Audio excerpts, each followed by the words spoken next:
Hello! Hello! Internet! Internet!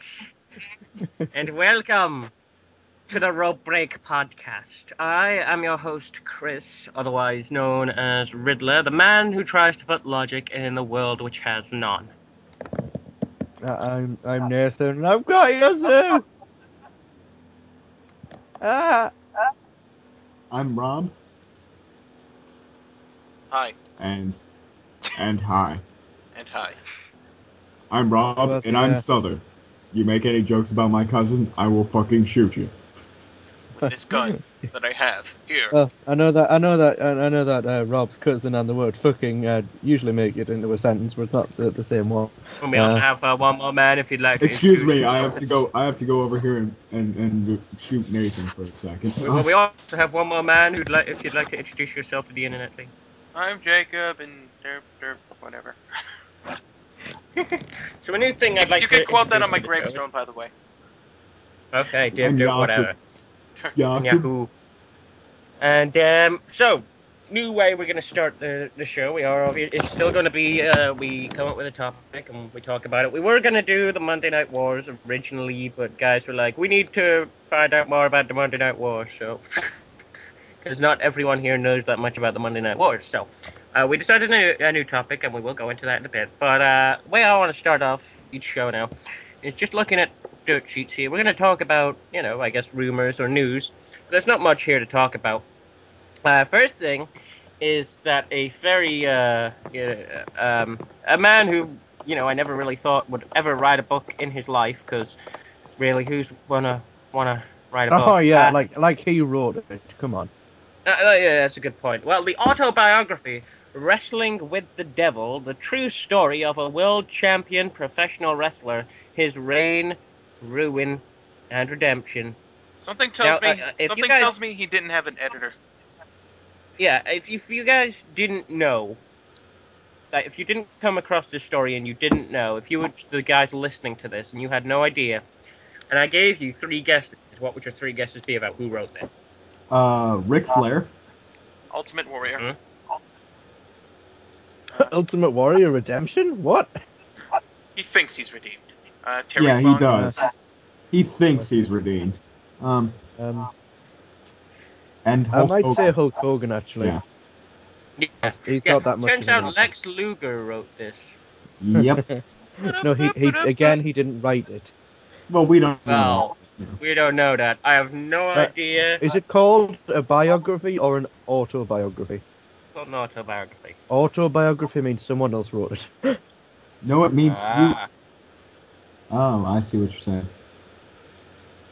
Even though autobiography... I thought autobiography was you wrote it and biography was someone else wrote it. Yeah, that's exactly what it means.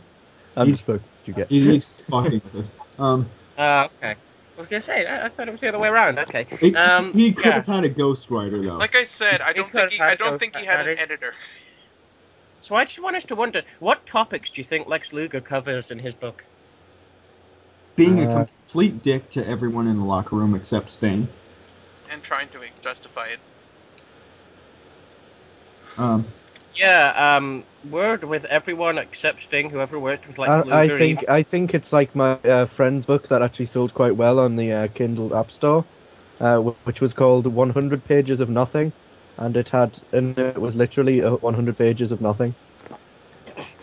Yeah, but I mean, even the guy who hired him was like, I didn't really want to hire him, but I got talked into it, so... And I never ever want to do business with him again. So, yeah, that's what Bischoff said. That's what Bischoff said, is he never ever wants to do work with Luger again, so... Or Scott Hall. Or Scott Hall, yeah. But Scott Hall's trying to get himself on track. Yeah, we'll get to that. Yeah, so do you think this book is going to sell well, or do you think it's going to flop big time? I don't know. Sting having something in the forward might help the sales a bit.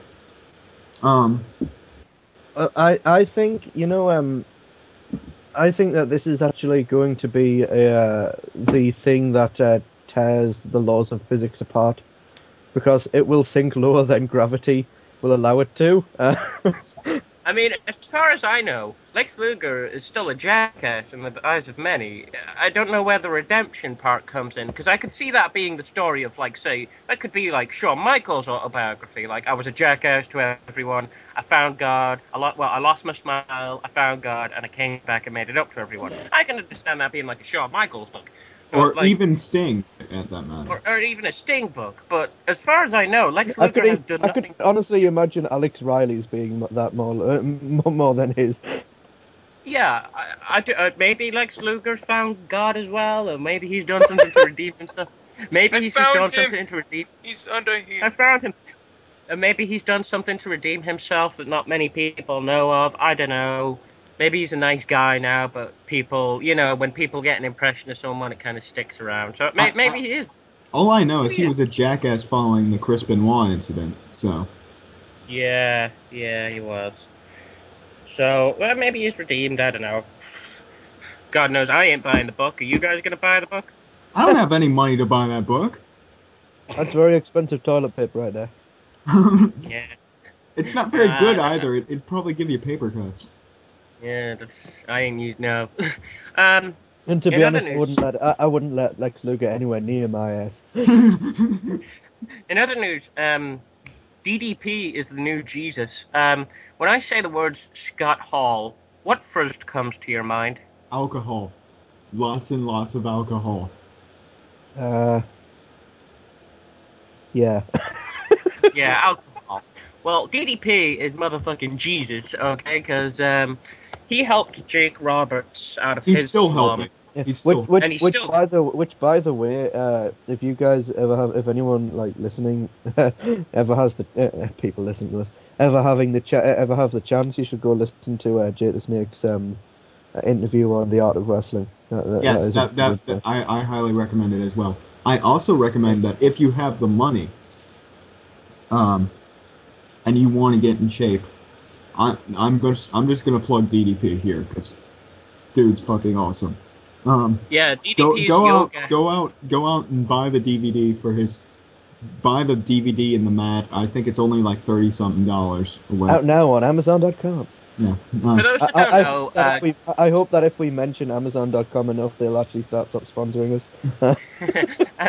Now, for those that don't know, DDP has a yoga health regimen, and it's basically saved Jake Roberts' life. The guy's lost over 50 pounds since moving in with DDP, and obviously, And he's he's on the wagon. And now he's on the wagon, and obviously word spreads around, and word somehow got to the man that probably needed the most help out of all of wrestling, that is Scott Hall. And Page will soon be moving Scott Hall into his home as well, in an attempt to use his yoga health regimen to assist Scott Hall with his personal demons and his health problems. And apparently a documentary is going to be made about it. They're filming it currently. Well, they've been filming Jake too, so I assume they were doing the same thing. Come on, dude, you know that it would make an awesome TV show just to see DDP, Jake the Snake Roberts, and Scott Hall just living in the same house together. Come on. Now you can make as many jokes as you like about Scott Hall and that, but dude's a genius. DDP's a fucking genius. Well, yeah, but also Scott Hall, when he's sober, is one of the greatest minds in wrestling history. When he's sober, the guy's got a lot of personal problems, though, and he's usually never sober. Just like Jake the Snake. On a bit of a lighter note, do you think that when Scott Hall's doing this, it'll be like Father Ted, where he just sort of wakes up and he's like, "Oh my God, my head! Am I still a wrestler? Oh God!" And also, in other news, Pete Townsend remembers Mick Jagger's penis being huge and extremely tasty. Yeah. That had nothing to do with wrestling, but I thought that needed to get out there. This contradicts the previous statement made in 2010 by Keith Richards, where he basically said that Mick Jagger was all balls and no shaft. Who's the one to believe? You decide. So, our topic for tonight, for Rope Break, is managers. I guess you could also fit valets into that little into this description there. Would you count valets as managers? It depends. Sonny, yes. Sonny and no. Sonny and Sensational Sherry, yes. Yeah, Sonny and Sensational Sherry, those were managers. Sable, no. No. Yeah, okay. That's a good point. Well, managers, for those that watch modern wrestling, because there's very little managers in modern wrestling other than really Paul Heyman. And maybe Vicky Guerrero. And for a long time, Vicky Guerrero. And for a long time, Vicky Guerrero. Are people that usually, in booking terms, are given to someone who maybe can't talk. Or with their gimmick can't talk. Or with their gimmick can't talk. Such as George the Animal Steel and Lou Albano. Mm-hmm. Or say, for example, and they also, like, say, for example, a big heel faction is being put together. They usually have a manager there to be the guy that represents the faction that talks for them most of the time. And they usually were called, the other word used for them was mouthpieces, because they'd usually talk for the guy in interviews, and, you know, maybe the guy would talk every now and then, but let's say the manager was getting sick of the questions and that he'd interrupt and, you know, this interview's over and drag him away. And they were also the guys to get involved in a lot of matches, either be it for good or bad. I think we should, you know, if we're gonna get this started, I think we need to throw the big name right out there. Bobby Heenan. Bobby the Brain Heenan. Do you think there's anyone? He is the definitive manager. He's the definitive manager. I honest to God can't think of anyone better than Heenan. I really can't. Well, maybe not better, but as definitive, I would. Yeah. No. Just Andre's heel turn could not have been as big as it was without Bobby the Brain Heenan. Yeah. I mean, if Andre had turned just heel, it's just that okay, that's bad. Actually, no, I can't think of one more that is as definitive, which is Jimmy Hart, of course. Yeah. Well, I wouldn't say he's as good as Heenan though. He's definitive, but he isn't as good as Heenan.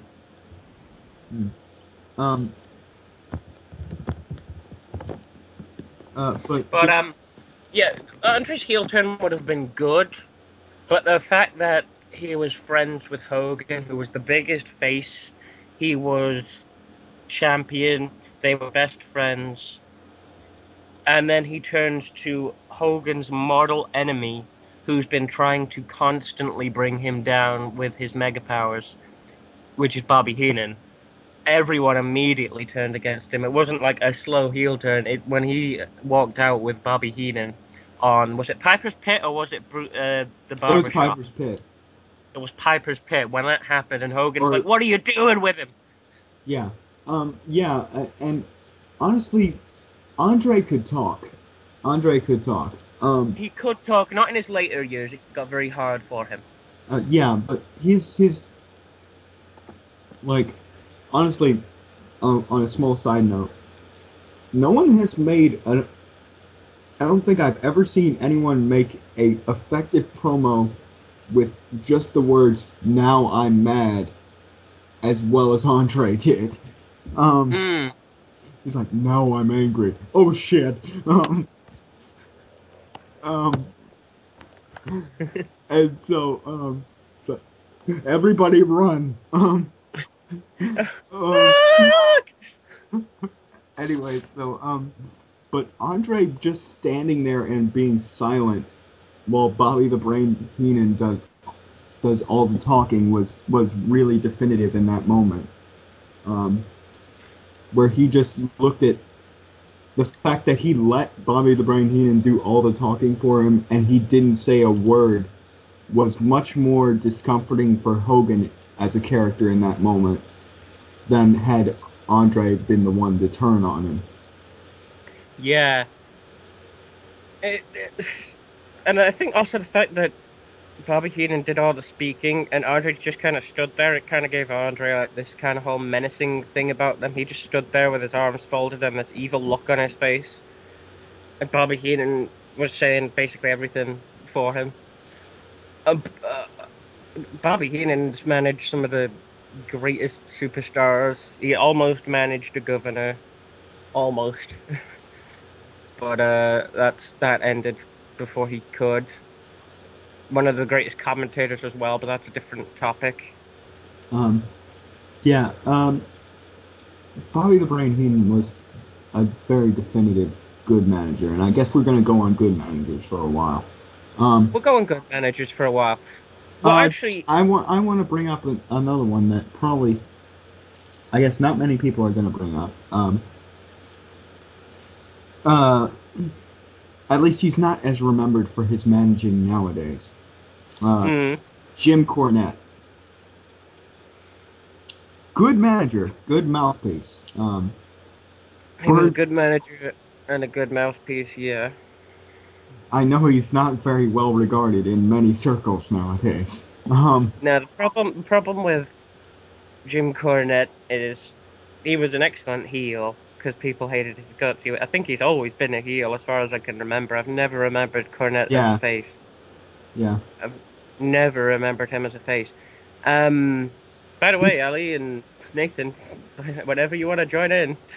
I'm busy with strawberry laces. No. No. He's busy with strawberry laces. Well, we do want your I opinions can't on talk these. without strawberry laces in my mouth. Cornette was a really good booker, and he was a really good manager. The problem with Cornette is he made a lot of real life enemies as well. Yeah. With the stuff he did. Well, same with Paul Heyman. It's true with Paul Heyman, yeah, but they're at least still willing to work with him. There's people that want nothing to do with Cornette, like WWE wants nothing to do with Cornette. Well, yeah, that's for him flagging down Vince and for. Okay, I've finished my my strawberry laces. But that's irrelevant. That's irrelevant to him as a manager. It is irrelevant to him as a manager. As a manager, he was obviously one of the best talkers as a manager. And for the feud I remember most is Rock and Roll Express and Midnight Express, where he was involved, because obviously he was the manager of the Midnight Express, wasn't he? He's been a manager for both, I believe, but yeah. I think he's been manager for both, but he helped make them. He helped make anyone hated, really. If it was like with Bobby Heenan, if you came out with this guy, that's it. People hated you. It's like when you sold your soul to the devil. It's yeah. And he helped really push Vader. That's the kind of pull that managers had back then, where. Well, I don't know whether it's the fact that managers had it then, or whether they're just using the wrong people now. It could be a combination of both, because like back then, like I said, there's just the association with the guy. Like with Punk and Paul Heyman, you get that slightly. The fact that you've associated yourself with this guy is bad enough. That makes you heel. Back then, it was even worse. Like people are just like, well, fuck Paul Heyman, what are you thinking, Punk? And they kind of started booing Punk, but obviously as he you see, the thing is the problem, the difference between then and now, is that Paul Heyman and the Paul Heyman Punk thing now is back then the manager would have been seen as the guy who was, pulling the strings of, the big guy that they were managing, or the weak-minded fool they were managing. With CM Punk and Paul Heyman, it seems more like they are closer to equals than managers and wrestlers traditionally are.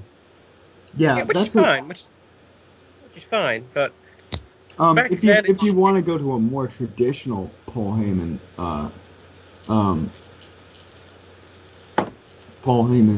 managerial school, you go back to Lesnar. Yeah. And he made it, say what you want about Lesnar, and we took the piss out of him, but Paul Heyman did do a great job of building Brock Lesnar up, you know. And if Lesnar doesn't, back in the day, I think Lesnar I mean, wrestled. taking our feelings of Lesnar aside, Lesnar wrestled better back in the day, anyways. But Yeah, with his wrestling prowess back in the day, botching a shooting star press aside, well, the fact that he went The for it alone. the thing is, like, amateur and Greco-Roman wrestling is a completely different beast. well, yeah, but but he was amazing back in the day. Like his matches with Kurt Angle were fucking awesome. Of course, you'd argue, how do you have a bad match with Kurt Angle? And then I say watch TNA. But so the point is, Brock Lesnar, period, can't really talk. yeah. You take someone like Paul Heyman and you mash it with Brock Lesnar, and that's when you fused into the next big thing, really. Yeah, and that's the thing with managers, is that they always seem to have an eye for the talent. Obviously, both inside and outside the ring, they always had an eye for the talent. And that's why they were usually paired up with these amazing guys. Like, I can't think of a guy that, let's say, Heenan was paired up with who didn't succeed. I mean, even the Brooklyn Brawler was paired up with Heenan at one point, and his career actually went somewhere. He's remembered more than any other jobber in the WWE. Yeah, that is true. I think the only one who even comes close is Barry Horowitz. And I'm getting a blank response from that one. Yeah, well, you got to explain that one. Well, he's famous for having a 3-year jobbing streak and then breaking it. On Raw. I can't remember who his opponent was. I can't remember. Yeah, and the same with Cornette, as he was always paired up with, good upcoming talent, and out of the ring as well. The fact that they kind of had this. Cornette was responsible for which you have to put your feelings aside on the talent away from the moment. The Gangsters, New Jack and Mustafa. Yeah. Which, the sheer fact that New Jack is insane aside, New Jack was one of the best heels on the mic, and Cornette was the one who recognized it. He says, although this might be more Cornette as a promoter than a manager, but he did manage them for a time. And I think the best thing I can remember is when Cornette was running Smoky Mountain, and Cornette told New Jack to go out there and cut a promo. See, this is the other job of managers, is to transition their talent who can't cut promos into doing it if they have the potential. Well, they're most like, they are supposed to kind of tutor them. They are supposed to tutor them as well, and that's kind of been lost over the years, where they are just seen as a mouthpiece now. We'll give it to this guy who can't talk, and when they get taken away from the guy who can't talk hasn't learned anything because he's not been allowed to talk. Honestly, for instance, I'll go back in my chat, but I'll touch on. Cornette was the one who recognized New Jack and Mustafa, and that he's the reason New Jack and Mustafa really got a push when they did, and moved to ECW when they did. Damn it. Well, although Paul Heyman stealing from Jim Cornette is the reason given there, but back in 2010, when I first started watching, I still didn't like Vicky as a manager, but back then I dreaded Ziggler getting on the mic. Back then, yeah, Ziggler has vastly improved his mic skills. He's amazing now, but back then he needed Vicky. Yes, I'll agree with that. Well, I think the biggest problem with having Vicky, his manager, is that Vicky can't talk. Better than And that was the Sigma problem was with Vicky, then, yeah. but first of all, she doesn't seem like the type that you would be selling your soul to, you know. Well, the let's, problem is no one has ever taught her how to talk. Well, it's not just that. She but just says what's written, and no one's ever taught Yeah. her what the yeah. the But nuances. it's not just that, but she also doesn't come across as menacing or intelligent. Well, Jim like- Cornette or Paul Heyman were never menacing. They were menacing in their way. They weren't menacing in a way of I'll beat you up. They were menacing in the way of I will manipulate others to beat you up. Although, yeah, that is true. For instance, They were puppet masters, you know. Yeah, for instance, the Lesnar Hardy angle when Paul Heyman is up on the ramp and going through their bags and shit, and he's just luring them up the ramp and up, and here comes Lesnar out of nowhere, F5. Yeah, yeah, But like, you know, Vicky never seems to be the one that you would want to be managed by because he doesn't seem clever enough to, you know, she doesn't seem clever enough to actually do anything that would be beneficial to you. She would literally be just a mouthpiece. Okay, I think we should go through a few more good examples before we hit rock bottom in the manager. Yeah, before we keep going to the bad ones, that's what I was trying to tell, but everyone kept going back to Vicky Guerrero. So, we'll get to her. But you at asked some me point. about Vicky, so I talked about her. I know, but we'll get to her at some point. Allie, What I'm Allie, struggling- do you what have I'm- a favorite manager? Do you have a favorite manager, Ellie? Nope. Okay. He's not here. So, Well, with me, I only started I haven't really seen any good managing, so yeah. you've seen Bobby Heenan, though, right? I've seen bits of Bobby Heenan, but I haven't seen him on a regular basis, is what I mean. I haven't seen great managing on a regular basis yet. I think I briefly mentioned it before, but Captain Lou Albano needs to That's the one I was struggling to, because Captain Lou was good, but near the end he kind of lost it. I just remember the one segment where they were trying to electrocute intelligence, like do this psychiatrist or whatever was trying to Oh, and George Steele, they were doing yeah, electrocute electrocute. therapy, yeah. try shock treatment on George Steele. That was a great segment. And it doesn't work, or it backfires, and Lou Albano gets into an argument with him, and asks him where his degree came from. And he says, "I'll sue you for everything you're worth, you quack." And he just goes on. And also, Captain Lou Albano, correct me if I'm wrong, I might be thinking of a different manager. He managed Magnificent Don Morocco in the feud with Snuka, didn't he? I thought Morocco was. Oh, I yes, could be wrong. that is correct. That is Yes, correct. I thought it was correct. Yes. Because he was in Captain Lou Albano's army. That's right. Yeah, that was part of the feud that I loved, was that Magnificent Morocco had Lou Albano in his corner. That's right. I'd forgotten about that. Yeah, he was managed by Lou Albano. God, I forget how long Next he show, was. can we do something that isn't really old? Because you know all the old stuff. We'll do something that isn't really old. Yeah. Magnificent.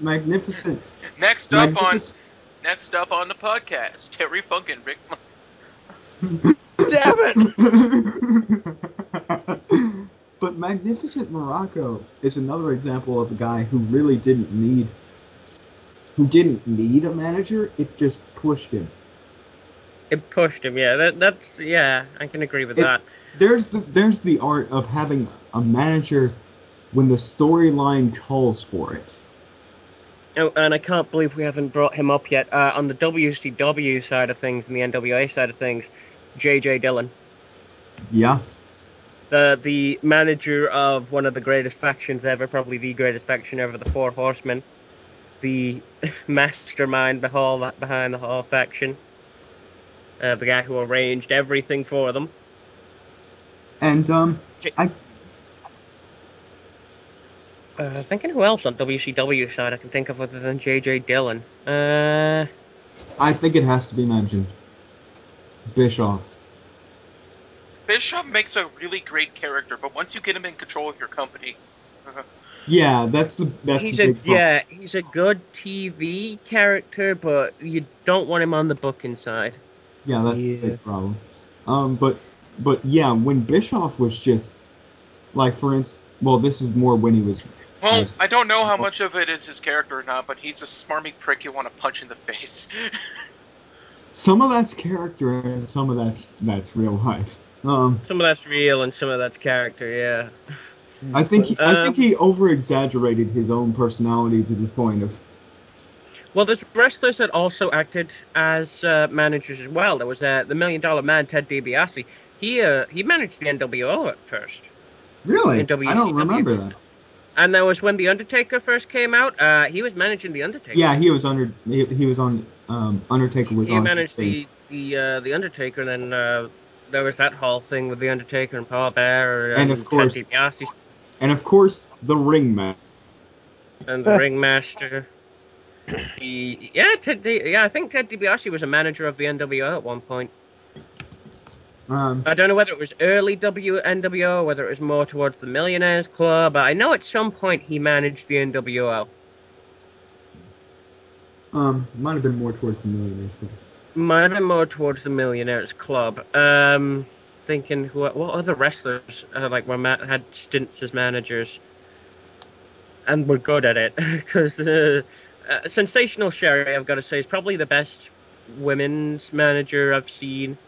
Her whole thing with Shawn Michaels was really what helped make that character. Really. Well, honestly, I think she's the one who. I think it would have been really hard for Macho Man to turn. Well, to fully become heel before. He was full on heel when he attacked Hulk Hogan. Yeah. But towards the end, that run with Sherry gave him an extra inch, and it also gave him a way out. It also gave him a way out of being a heel. Because was Sunny before or after Sherry? Sherry started before her. Yeah, I can't think of any. Was Sherry the first women's manager? I can't think who managed. Did anyone manage before Sherry in WWF, like women's wise? I can't remember. She's the first woman's one I remember. If you're gonna talk about Sunny was great with her run with LOD. See, I don't like Sunny. I never liked the character. I never liked the backstage personality. She's known as a locker room whore. Yeah.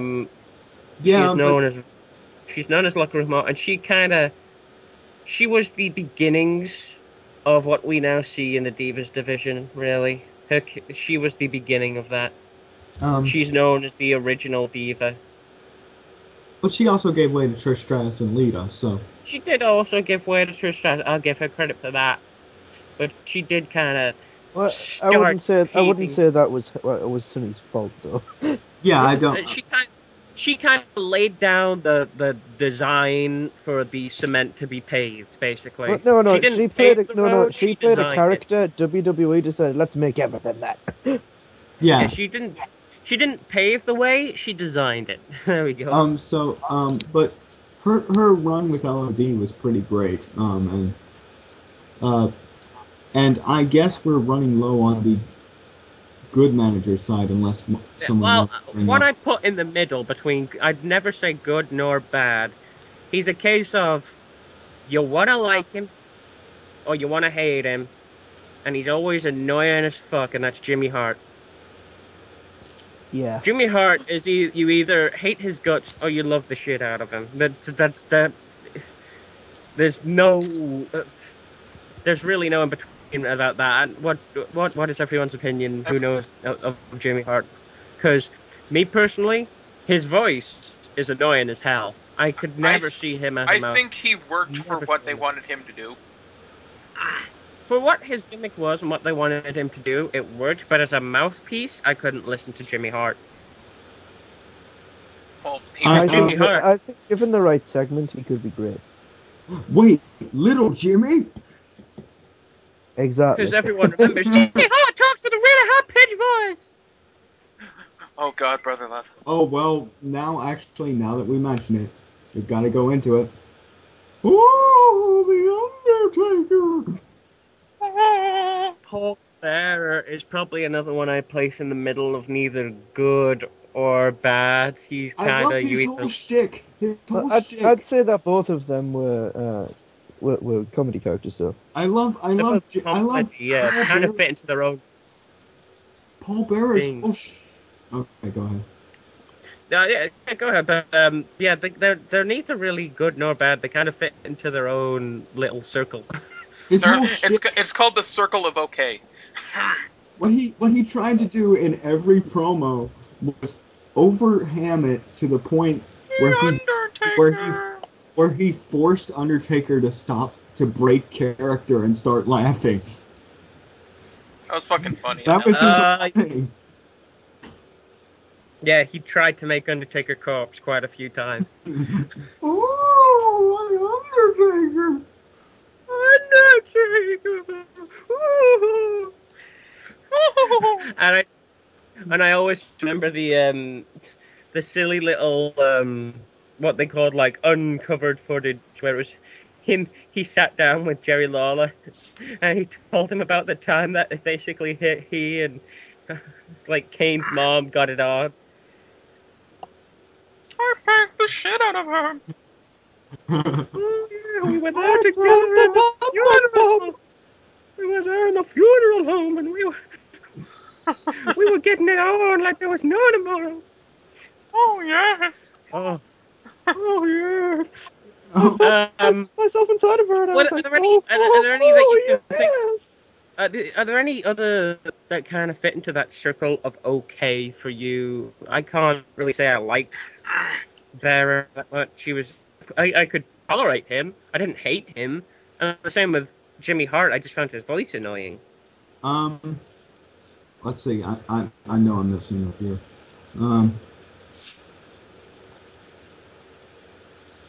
Damn it.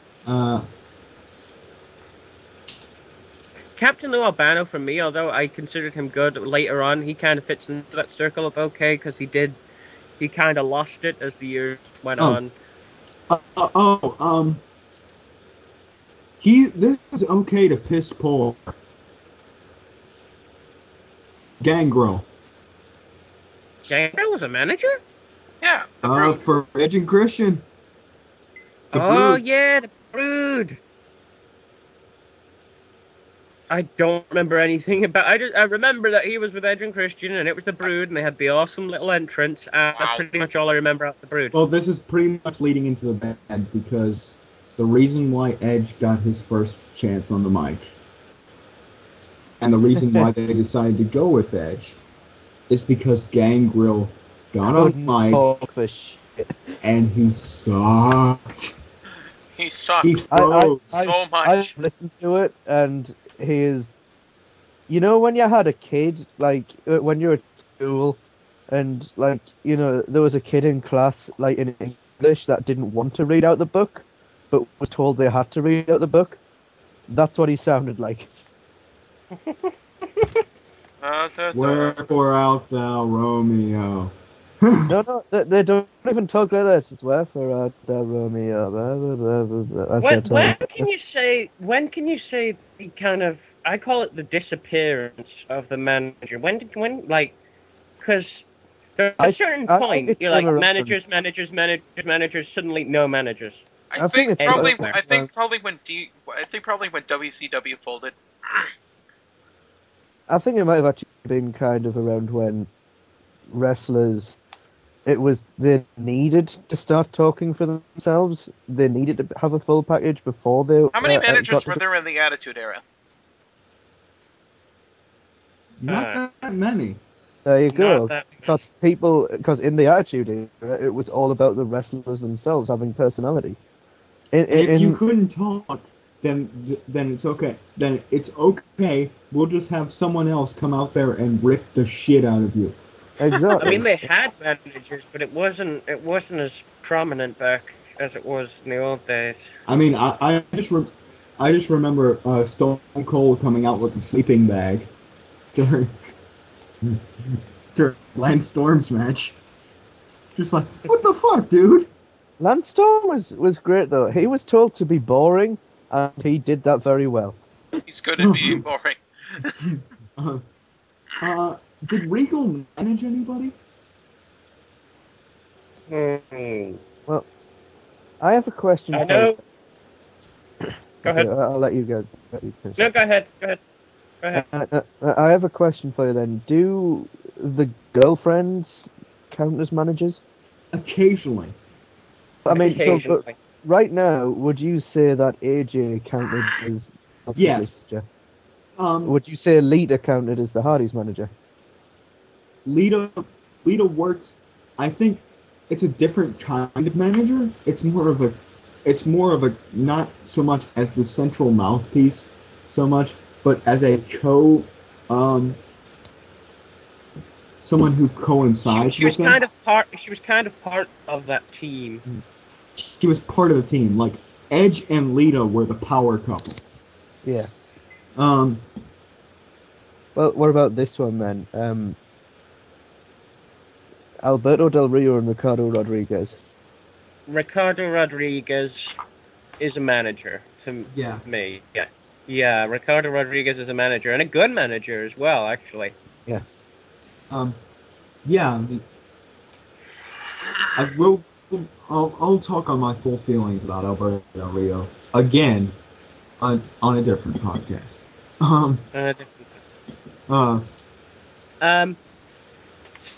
To me, when they got rid of managers, that was a good thing for talent to, learn themselves the mic skills and teach themselves and build their characters. But it also took away. At the same time, I think honestly, I think personally, I prefer it because it does allow the talent actually do have talent to get their name out there. I understand for people who are struggling, they kind of need someone to at least lean on as a crutch for a while, learn from. Well, isn't that what they should do when they're training? Yeah, that's what they. But that's the flaw of the developmental territories. That's flaw of developmental. They teach you wrestling. They don't teach you mic skills. Here's the other thing. WWE lately has been assigning managers to people who don't need them. Mm-hmm. CM Punk. Well, CM Punk. I'd say CM Punk. He got Paul Heyman not to manage him as such, but more to flavor his character. Yeah, more to show that he really had sold out as it is. Yeah, because especially since he came in with Lesnar. Yeah, Heyman had just come off Lesnar, which was the biggest thing. The other thing is when we get to other managers is when you go to people who don't need them, and we're really going into the bad territory here. Antonio Cesaro did not need Oksana. Oh, yeah. God, that's not only was that a girlfriend thing where I don't like the girlfriend. She was full on manager there, and she was terrible at it. Yeah, she was full on manager, and she was also Antonio girlfriend. Cesaro actually, and Antonio Cesaro is good on the mic. Yeah, he was. There's only a few times for me that girlfriend things have worked in the whole managerial option. The sensational Sherry and Shawn Michaels. There's Lita and Edge, and right now there's AJ and Dolph Ziggler. Other than that, it usually doesn't work because there's actually no relationship. There's no chemistry between the two. You can obviously tell You can obviously tell they have no fucking feelings for each other. They have no feelings for each other. Either the guy can't talk. Yeah, like another example of it not working now would be the Great Khali and Natalia. Which they're just sticking them together for no fucking reason. And either the guy can't talk, the woman can't talk, or both of them can't talk. Blarg. Blarg. I'm And no offense to Antonio Cesaro, but he needs to improve his fucking mic skills. He's good on the mic. Cesaro's good Still on the needs mic. to improve. Still needs to He improve. needs a bit of work, but I think that's more the gimmick than anything else. I think the gimmick needs polishing more than he does. Yeah. Why I'd they say put it's- him with Dude, it's the gimmick. polishing, I think it needs working out a bit more. Why they put Needs him with polishing Oksana? more to be changed. So, Because it needs to be more than just America sucks. Rockman / Seth has joined us now. Rockman, we're talking about managers. and we're now at bad the- We're on to the bad, but for the good, we spoke of people such as Bobby Heenan, Captain Lou Albano, Sensational Sherry, Ted DiBiase at some Jim point, Cornette. Jim Cornette, those kind of people. Is any that you want to mention quickly before we carry on with bad, or you know? I have a lot of bad ones in my head. I have a lot of bad ones in my head. I think we're all thinking the same fucking rock bottom one, but What? no.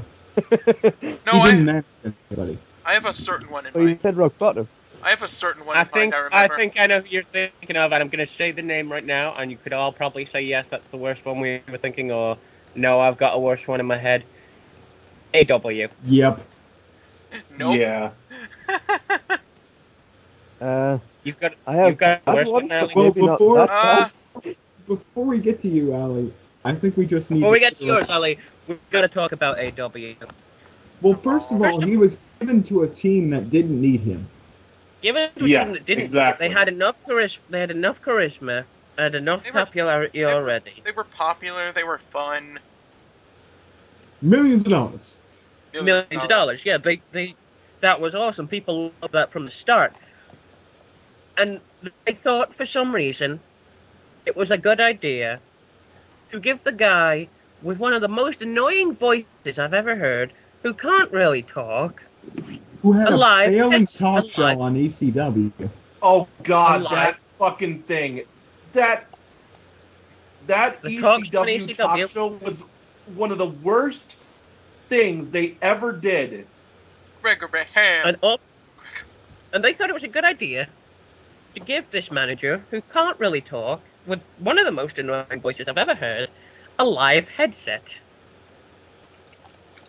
And what did this lead, ladies and gentlemen? Well, it led to him making a rape joke about Kobe Bryant, which then led to him On which then led live to him TV. on live TV, which then led to him getting reprimanded by WWE. Not fired, Yeah, reprimanded. I think I was about to say, I think it needs to be said that AW was not fired for that joke. No, Exactly. he was No. fired for acting like a jackass after being told, yeah, don't do that shit. Yeah, he was basically told, you can't make rape jokes on live TV with the current, with us being a PG show. Plus, Kobe He Bryant. then went- Plus, Kobe Bryant was Yeah, never he convicted. then proceeded to go insane. He proceeded to go on Twitter about it, basically saying, "Well, other people have done worse things or equal things to me. What's so bad at what I did?" And then he made it worse by basically stating, like, "Oh, you guys are just being I'm assuming, I don't remember this exactly, but I think he was like complaining about the safe. I think he might have been complaining about the safeness of PG in a way, because he started going after Linda McMahon. Yeah, he went great, after- but that's a great idea. He went after Linda McMahon. Now, That's okay. a great idea if you want to get fired. Now, They did. I think... Now... Yeah. I think That's when he got fired, ladies. It wasn't also rape joke it fired.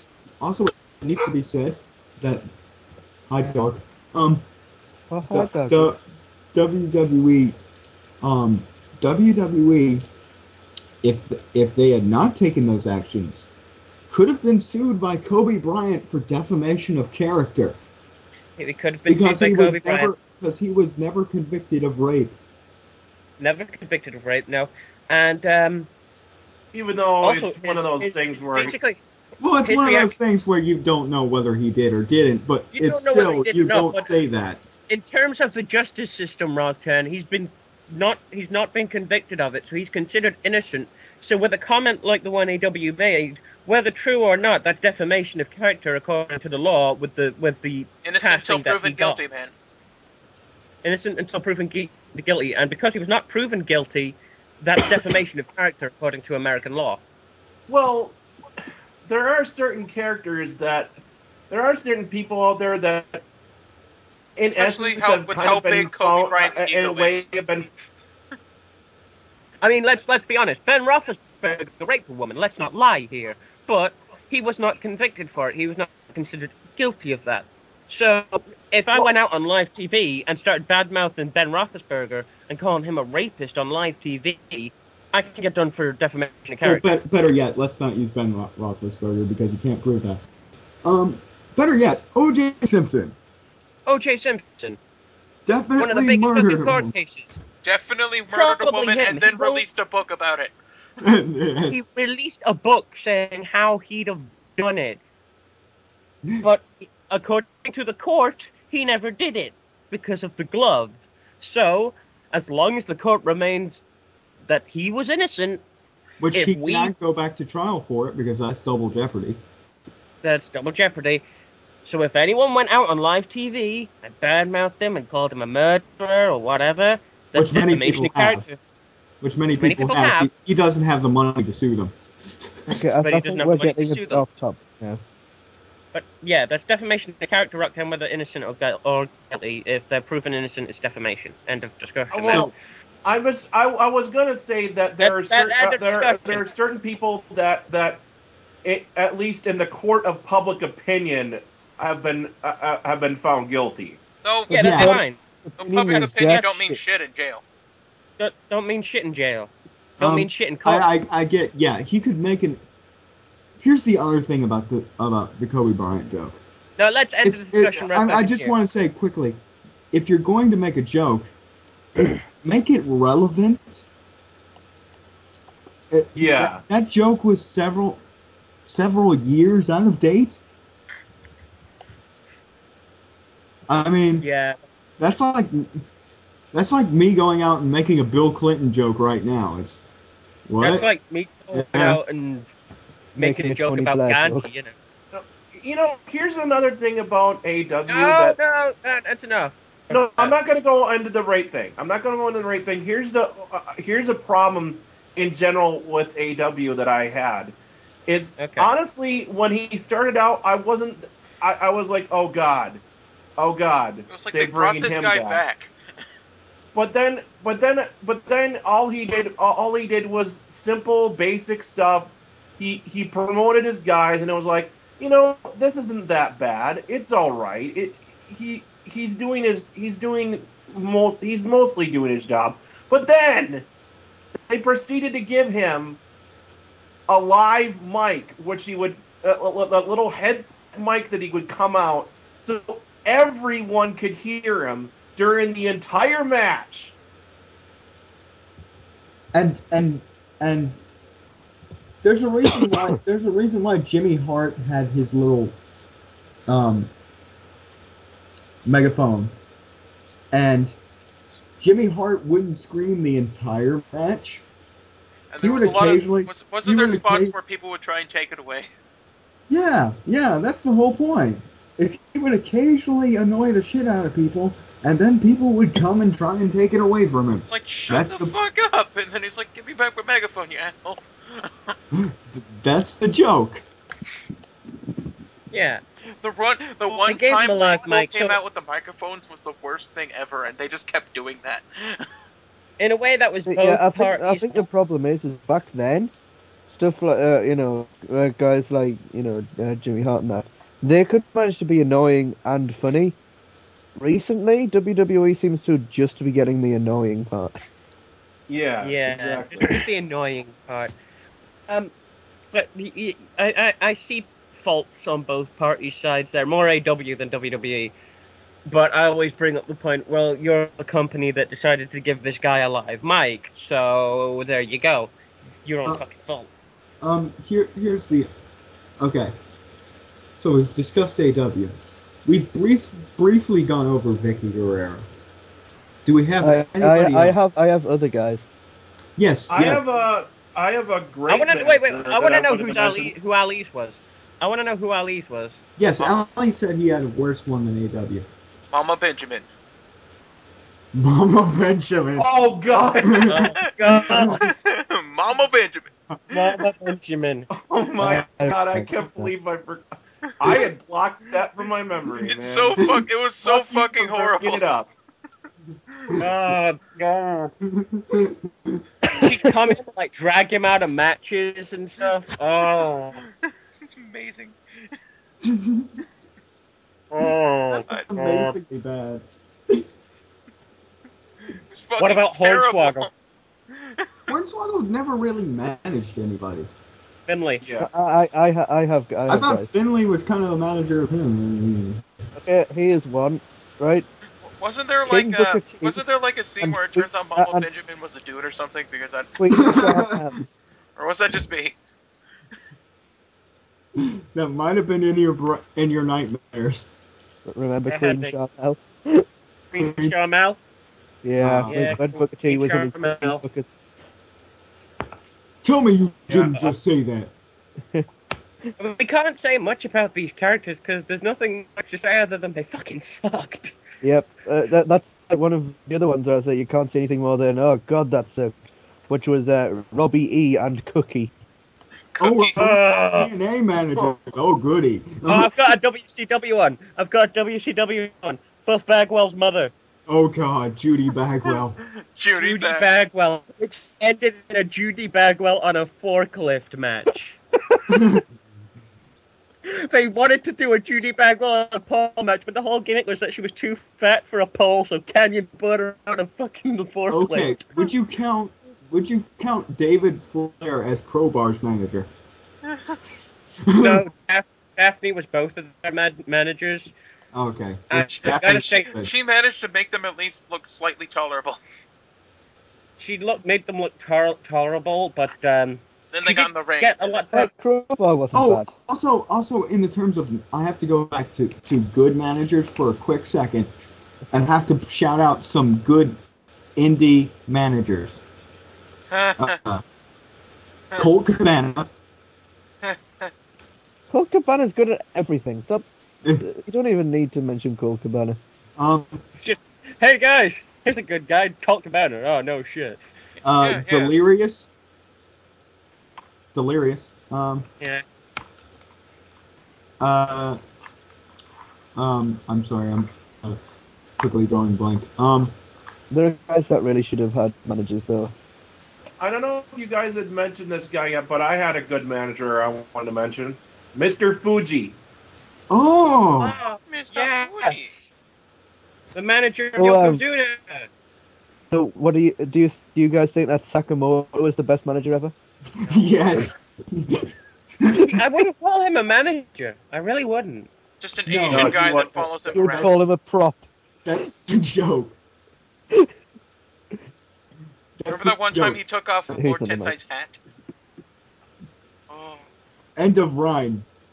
ding dong Yeah, bang. Mr. Fuji was awesome. He was always getting involved in shit. He was famous for like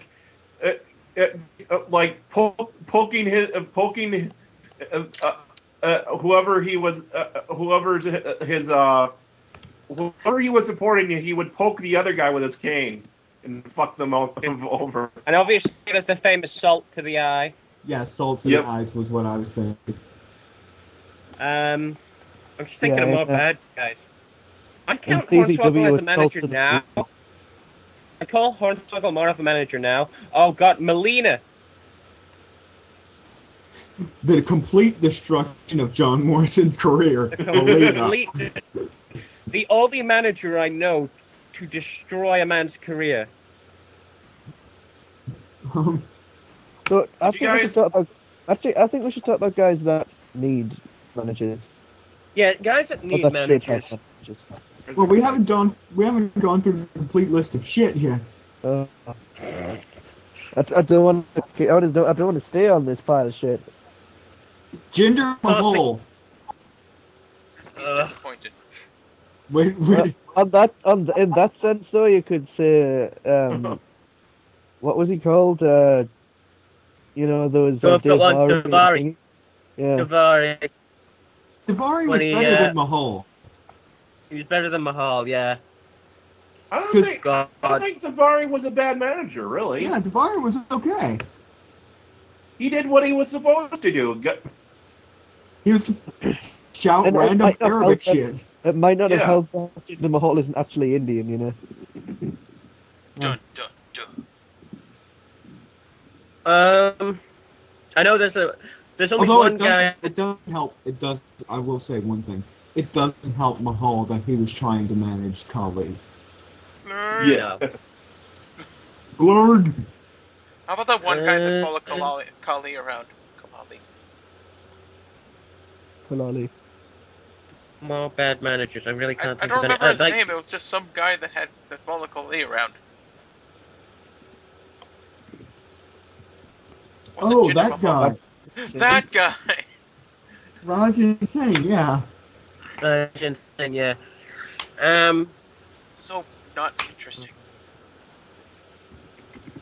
Yeah, Rajan Singh wasn't even bad to the point of saying anything notable. He was just, oh, there's Rajan Singh. Oh, he's going to do something. Oh, okay. He's just going to tell Kali to kiss a girl, okay. Yeah. Yay! I really can't think of any more bad ones, guys. I think it's because we try to block this shit out. Hulk Hogan? We do try to block this shit out, yeah. Hulk I Hogan. forgot all about Mama Benjamin. I'm not gonna lie. I forgot completely about her. And then Ali brought it up, and it's just like a wave of bad memories. A wave of flash back shitty into my Tyler head. Perry movies. Oh, I got one for you. Hulk Hogan managing Abyss. Oh, the fucking ring gimmick. Oh. My ring would be super strong. The ring of power. I couldn't hear you right, Tim. Sorry, you went really quiet.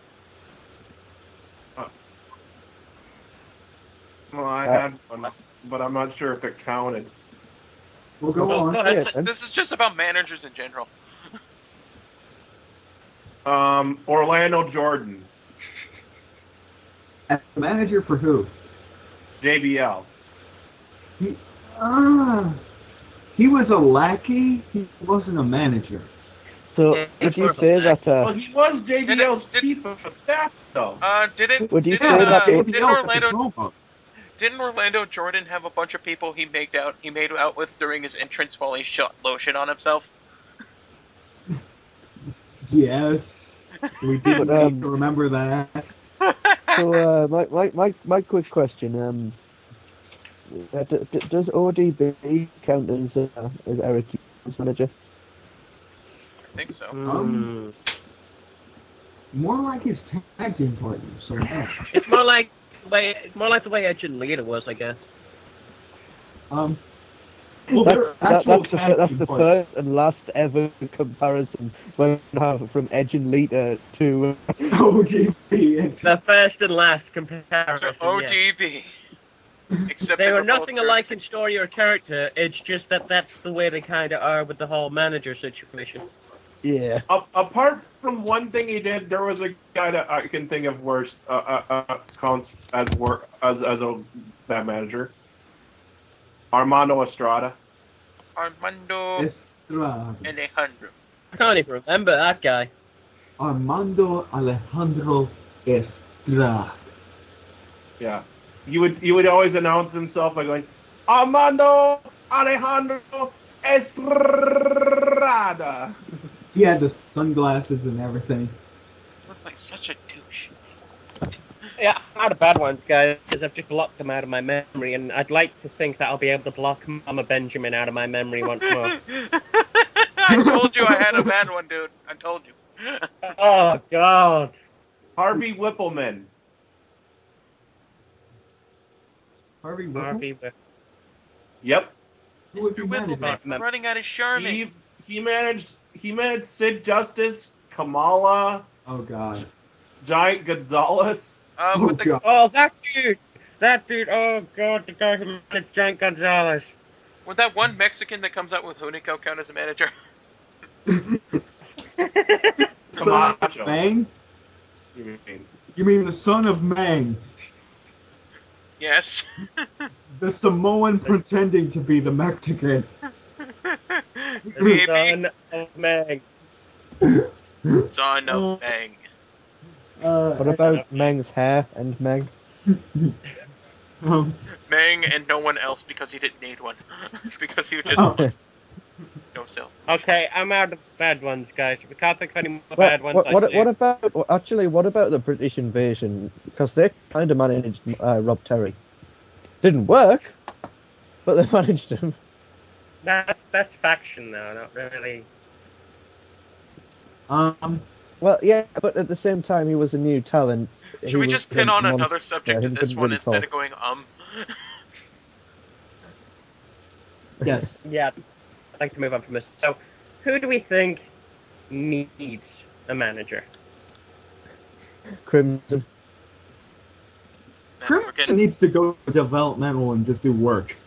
ever. I think Sin Cara. Star, most definitely. That's what they're doing Yeah. with Rey Mysterio.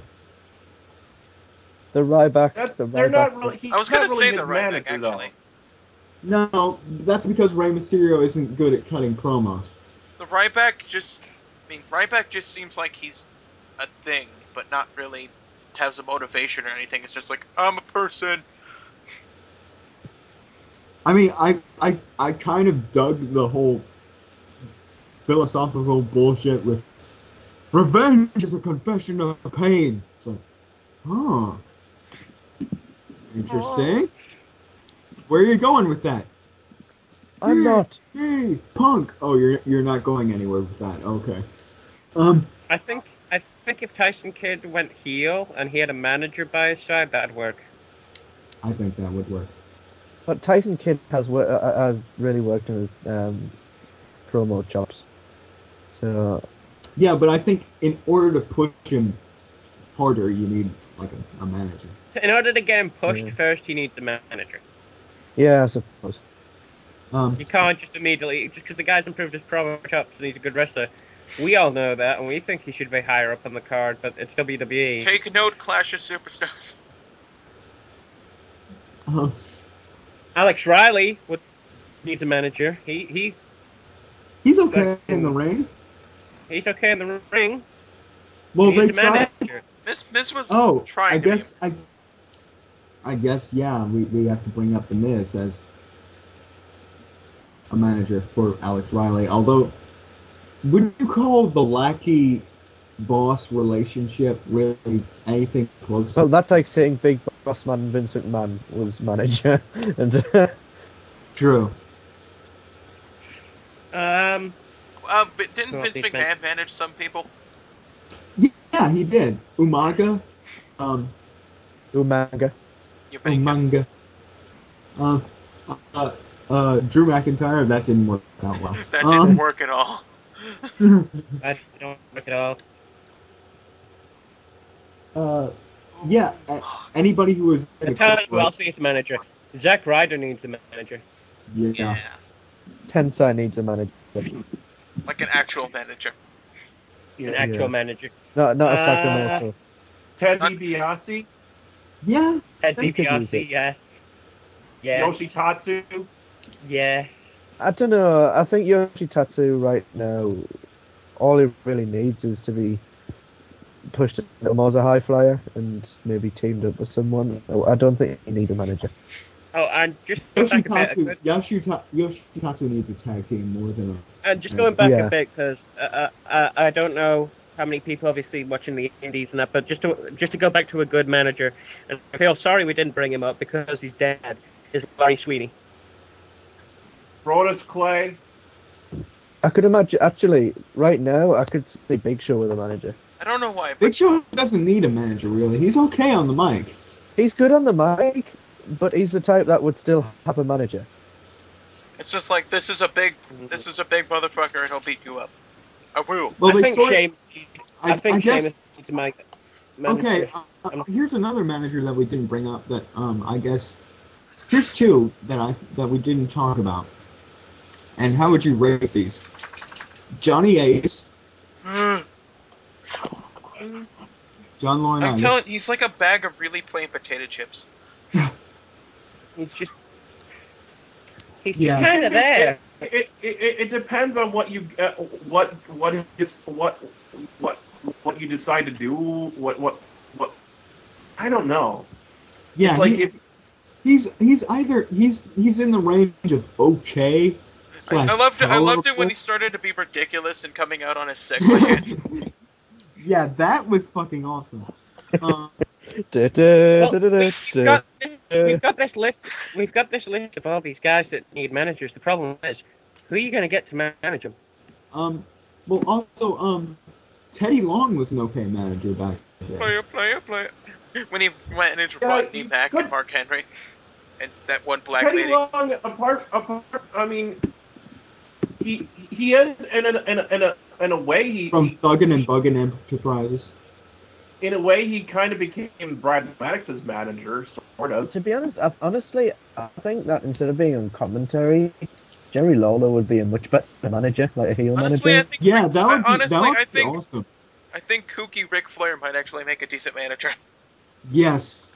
Ric Flair Yeah. is a great manager. Just have him flip the fuck out during your match. It'll be great. Oh, I know who could use a manager. JTG. No, JTG needs a new line of work. JTG's beyond that. JTG needs a new line of work, is what he needs. Yeah. I mentioned Brodus Clay. What do you guys think? I think he. I think he more needs than a anything, you need a change of gimmick character. change. He needs a change of character. Like, they were going to feud him with Big Show, and then that never happened. And that would have been good for him. Yeah, probably would have been. I'd say most of the divas, apart from Eve, AJ, and Layla, all need managers. I think Alicia Fox just needs a manager of getting fired. She needs the manager. Your manager is at the job centre. Go away. But I mean, who can we put as managers? Who are you going to hire as a manager though in these days? That's the problem. Teddy All Long. for the divas, Finley. This is the time. I this would is bring where some we'll people who are a bit too old to wrestle back on just so I can have them manage people. I think it would be cool to see Triple H. Because nothing's better than having like a fucking veteran manage your manage wrestlers. Just bring Edge back and have him manage somebody and just be like fucking awesome. Yeah. This guy has all of my recommendation. It's like if Edge comes back and manages you, you better then that is the biggest push you are going to get. Yeah, I could. Chris Jericho would be great. Yeah, Chris. Well, here's the thing: if Chris Jericho comes back to the company, he's gonna push the younger talent and he's gonna wrestle them. That's what he's gonna do. Yeah. I couldn't imagine Chris Jericho going to WWE and not wrestling. Yeah. Also, Mick Foley. Mick Foley would be Oh, a Mick, great yeah, manager. I could see Road Dogg being a manager. Yeah, that would work too. Yeah. You know, I think The only person I wouldn't want to manage me who's like a wrestling veteran is probably X-Pac. Just like, X-Pac's actually pretty good now on the mic. Actually, yeah, that's a topic. Who wouldn't you want to manage you? I've got one. Kevin Nash. Fuck no. Terry Funk. Hulk Okay, that would Hogan. be, honestly, Hulk. if Terry Funk was my manager, that would be the most fun time in my entire life. I was just going to say, are you going to retire, Terry? No! Just have David Flair. I'm an old man. Terry And why don't you retire, Terry? No. partying with Terry Funk Terry would be Punk. the Terry Funk. Terry Funk, that's a weird image. Terry Funk. Terry Punk is going to be the new tag team in It's 2013. I'm telling old you. time. It's all time. No, it's The oldest of all time. Oldest in the world. partying with Terry Funk would be fucking awesome. I wouldn't want Jeff Hardy to be my manager. No. I wouldn't want Matt Hardy to be my manager. He just stuffed my face with grapes. I just don't want Matt Hardy. I wouldn't want Jeff Jarrett to be my manager. Oh, I wouldn't want Josh Matthews to be my manager. Josh I Matthews would- to do something with you. Michael Cole. I wouldn't want Dick. I wouldn't want him just because because whenever I need him, he would find a way to get himself into an awkward situation and get himself. I know. Oh, yeah. I know Get one himself manager no one would destroyed. want. I know one manager no one would want. Belina. Yeah. I know one no one would want. Mama Benjamin. Oh God. Mama Benjamin. John Cena's dad. John Cena's dad. That doesn't even count. Actually, as a pretty good manager, probably Randy Orton's dad. Yeah, Bob Orton, I can see that. I wouldn't want to be managed by Randy Orton. This is how you talk all the time. Well, okay. I this think is when it's you're. time Oh to end the no! podcast. This is when Here's you're who you a- have. Here's who you have and come and manage the heels. You fucking have Jake the Snake come back and manage your heels. Yeah. That would work. Especially Jake the Snake after he got off the booze. Yeah, Jake the Snake just like, Yeah, especially considering Jake the Snake has said that he's wanting to come back to wrestle. yeah, That he's, actually like working out and stuff. yeah. I can see him not in this Royal Rumble, but in the next one. Yeah. So we're gonna. I end think this that a good podcast. manager for a guy like Tensai or Yoshitatsu would be Ricky the Dragon Steamboat. Yeah, he's a great manager. He's managed. Roddy Piper as well would make a good. If he wasn't like Yeah, drunk Roddy as shit. Piper would make a great manager. If he wasn't drunk as shit. If he wasn't drunk as shit. So. Yeah. Anyway, we're gonna. bring Also, this podcast- if he wasn't drunk as shit, Scott Hall would be pretty good. Well, Yeah. he's going to So soon we're not gonna be drunk bring- as shit. Yeah. Anyway, we're I gonna wouldn't want bring Buck this. Bagwell as my manager. Damn it! We're gonna bring this podcast to an end now with the Vince Russo booking game. Da, da, da, da. Okay, I've got some. Da, da, da, da. Who's starting? I've got. Okay, well, first I've got to give you the 4 guys for the booking game for those that don't know. We've got 4 random people, and I'm following the theme of spies for this one, for the Vince Russo booking game. And for those that don't know the rules, the Vince Russo booking game, I will come up with at least 4, I imagine, random people. And then we all have a go at booking a Vince Russo match. Whoever has the best Vince Russo match will be named Vince Russo for the week, and that's either a good or a bad thing. Don't know. Judge What am amongst I yourselves doing on with that. my life? So, I'll give us the guys, and I have got a match idea, so as soon as I've given them, I will tell you my match idea. So, the spy theme that we're following, it's James Bond, Austin Powers, Maxwell Smart from Get Smart, for those that have no idea who I'm talking about, and Johnny English. And the match I have is a Goldfinger death match, in which the 4 men, obviously, they're going into the ring. They have And, to beat each other with giant fingers of gold. no. And every 2 minutes, a car will come out and circle around the ring, trying to basically perform a drive-by with its automatic machine guns and gun down one of the agents. And whoever's eliminated gets painted gold by Goldfinger, and whoever wins is the greatest spy of all time. Ooh, okay. I volunteer a we've got all the time in the world match. which is a match with no time limit. And for no fucking reason, it is also a dog collar match between all four of them, and it's revolver on a pole match. Okay, do you want my match next? Okay. Oh, by the way, after we've all come up with a match and decided who the Vince Russo for the week is, we then combine all the matches together. My match Good luck is, with that shit.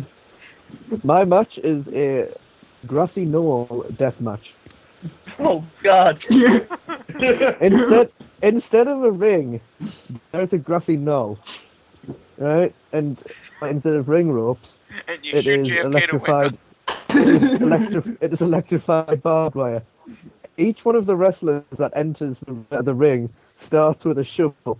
At the bottom of the grassy knoll, there is a gun. Whoever gets the gun and shoots one of the others wins. Wow. Okay. Who else? Ali, you got a Vince Russo match? I couldn't think of a good name, so it's called the Pussy Galore in the Bank match. Pretty much, it's a regular match, but the thing is, there were several women trapped in a box suspended above the ring by a cage and slowly lowering into a vat of sharks. And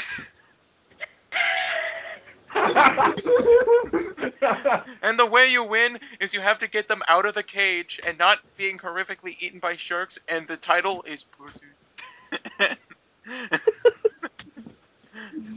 And the winners gets to bang all the women. I take it that the title is just two open lips. Yes. Okay, Roxanne, you need to give us a Okay. Vince Russo. My match is James Bond versus Austin Or it's a woman in a Powers briefcase, I don't know. in a boxer brief. Go to a hotel with the Bond girl the next night match. Okay. How does this match work? They have to wrestle. The matches they have to strip each other to their boxer briefs to win. And whoever wins gets a night with like one of those those vagina themed Bond name girls. Yeah, but they're all you know, in a like- box. But they're all in a box suspended above a ring full of sharks. That's Okay. Now, everyone, we're gonna need But to... hang on. Here's the thing. Austin Powers wins by spraying James Bond with Mojo juice in his face. So, we're all going to need to vote now. So the voting is between either the Goldfinger death match, and again, I'll state the rules of them as best as I can of each match. The Goldfinger death match, where every 2 minutes a car will come out and try to perform a drive-by on each of the agents, and whoever gets shot is eliminated. Sometimes the car may miss, sometimes the car won't miss, and sometimes when the car hits, it doesn't mean they're dead. So you don't know when someone's going to get eliminated. However, after each person gets eliminated, they're then sprayed with gold by Goldfinger. And that's that match. The other match is the Pussy Galore in a bank match. There's the Pussy Galore in a bank match, where the winner held in the cage and slowly lowered into a vat of sharks. There's the Revolver on a Pole match, which you're going to have to explain that one again for me, Rob. It's the all the time in the world match as related to Intermen's and Secret Service. Where it's no time limit. no I time think limit, that- dog collars, gun. And a revolver on a pole. And you win by shooting your opponents, pretty much.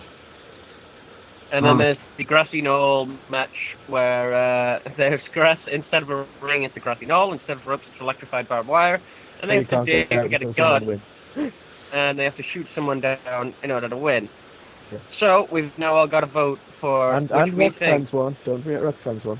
and Roxanne's one, which is the Boxer Briefs match. And Austin Powers wins with Mojo Spray, and after the person wins, they get a Bond girl for the night. So, we've now got to vote for our favorite of the Vince Russo match. I I vote personally Okay. That I choose the pussy galore in the bank match. I also choose the pussy galore in a bank match. Well, Ali, you've won, because that's what I'm voting for. I was gonna I'm vote voting for the for- grassy knoll match, but okay. I'm What voting was for yours, Ali. Martin? I'm voting for the pussy galore in a bag match of myself. Pussy galore in a bank Shite! match. So the pussy galore in the bank match, Ali, congratulations, you are Vince Russo for a week. I hate myself. So, You killed Owen The whole Hart, thing- you bastard! the whole aim of this, Fuck you, Ali. and the whole aim of this game, basically, by the end of the year, we're going to see who was Vince Russo the most. I think And it'll be I'm or more going who to was shoot there. them in the face. I'm going to keep stats. Who was Vince Russo the longest, and who was Vince Russo the most? So you can have someone who was Vince Russo longer, but someone who was Vince Russo more often, but just shorter. So now we've got to do the task of combining all the matches together. Oh god. I like the idea of So the everyone's grassy knoll wearing a and the... dog. Well, so everyone's wearing a dog collar. There's like 4 guns in the ring. There's a car driving around shooting people and No, painting. no. What it is, right, is there is a grassy knoll suspended above a tank of sharks. Right, they all have shovels and are wearing dog collars And around not an wear- and electrified only in their ring boxers. in their underpants. In their And they'll be in their underpants. box. Every so often a drive-by shooting happens, and you need to dig to the center of the ring to get one of the 2 guns and shoot someone with it. But if you dig too far, you will fall into the pit of sharks. It's also a bunch And, of bug and the kills. winner No and the winner gets ladies. Yes. And the winner Okay, gets gets AIDS. Winner gets A. winner gets ADs. Okay, ladies and gentlemen, I think we all deserve at least a pat on the back for that. We were thinking like Vince Russo quite a bit this week. I pulled that one out of my Congratulations, ass. everyone. But Ali is indeed Vince Russo for the week. He's got Well, 7 days.